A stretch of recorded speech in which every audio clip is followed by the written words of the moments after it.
Una po sa ating mga balita, muling iginiit ni Pangulong Ferdinand R. Marcos Jr.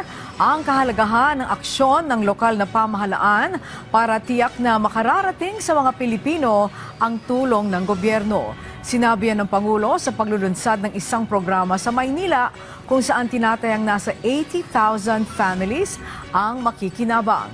Si Kenneth Pasyente sa sentro ng balita.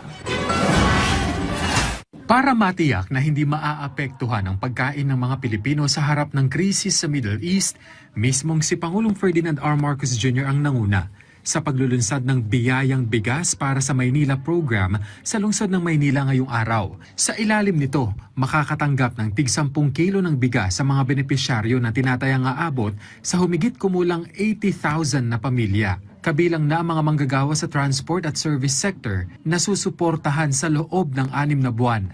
Ito po, alam niyo po, itong programa na ito ay aming ginawa dahil ay talagang tinutugunan natin ang lalong-lalo na lahat ng mga kababayan nating nangangailangan ng lahat ng mga iba't ibang bagay.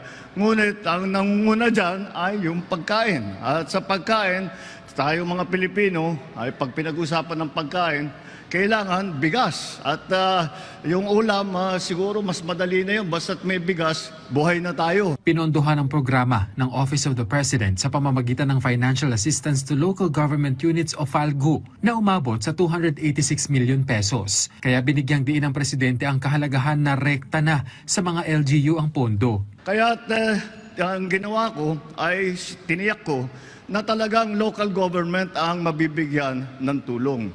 At dahil talaga dapat sa kanila yung pondo na ito. At pangalawa, mas mabilis gumalaw. Pag inaantay natin ang national government, siyempre malayo ang pupuntahan ng pondo niya. Tama naman ang nangyari. Nakita naman ninyo, pagbaba ng pondo sa ating mga LGU executives, ay agad-agad ay nakikita natin ang resulta. Layon din ng programa na palakasin ang demand para sa mga lokal na produktong bigas. Sa ngayon, nasa 15 bilyong piso na ang nailagay na pondo sa programa ayon sa Pangulo. Tiniyak din niya na aabot din ang programa sa iba pang lugar sa bansa. Kaya po, ito po ang simula.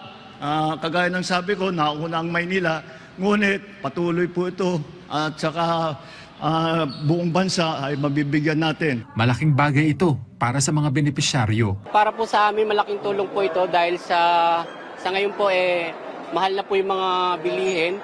Saka lalo pong nagmamahal din yung gasolina po. Malaking tulong po sa amin ito. Gagamitin na lang namin, sir, yung pang-budget namin sa bigas, ipang-ulam na lang po. At saka budget po namin sa pamasahe namin papunta sa trabaho. Nag-flex pa ang Pangulo ng buhatin niya na tila weights ang 10 kilo ng bigas. Tanong niya, matatandaan nitong Lunes humarap ang Pangulo sa media at nag-jogging at nag-jumping jack sa harap ng mga issue hinggil sa kanyang kalusugan. Kenneth Pasyente, para sa Pambansang TV, sa Bagong Pilipinas.